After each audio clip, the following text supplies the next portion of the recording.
hosted a criminal justice reform event with Bernie and Patrice Cullors from the Black Lives Matter movement.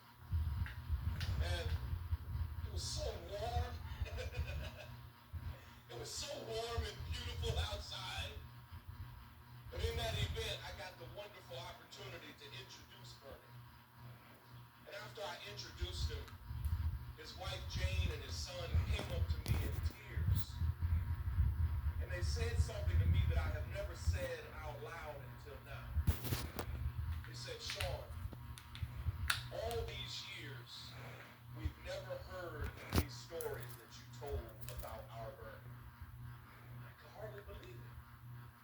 They told me that Bernie just never wanted anybody to feel like he was using his time in the civil rights movement for his own personal gain. And the main reason it's so successful is I don't run it. Like I have a very limited skill set, and it's taken me. I turned 40 this year. It's taken me almost 40 years to realize that if there are 100 skills a person can have, I have 2 of them. And when I try to do the other 98, there's some I do okay, some I'm all right with, and there are 70 things that I'm gonna bomb on. I have to figure out a way to do the 2 or 3 things I do well. And those 2 things are fundraising.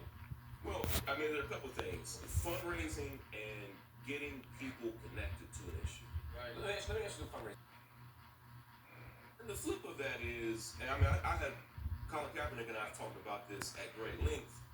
Because we grew up in the families we grew up in, we also grew up in close, intimate proximity to white people and white problems. And so we saw it About how reparations were a bad idea. It's 150 years ago, and America's always improving, but we first time I ever heard him say the word reparations. My entire life, like that he's even having to talk about it, I think shows that the issue has moved forward in a way that I didn't even expect. Like, many of us, I didn't think that reparations were dead, but I also didn't think Mitch McConnell would have to talk about it. Right. So, it shows that it's being pushed forward. Absolutely. That's an argument for the bill itself.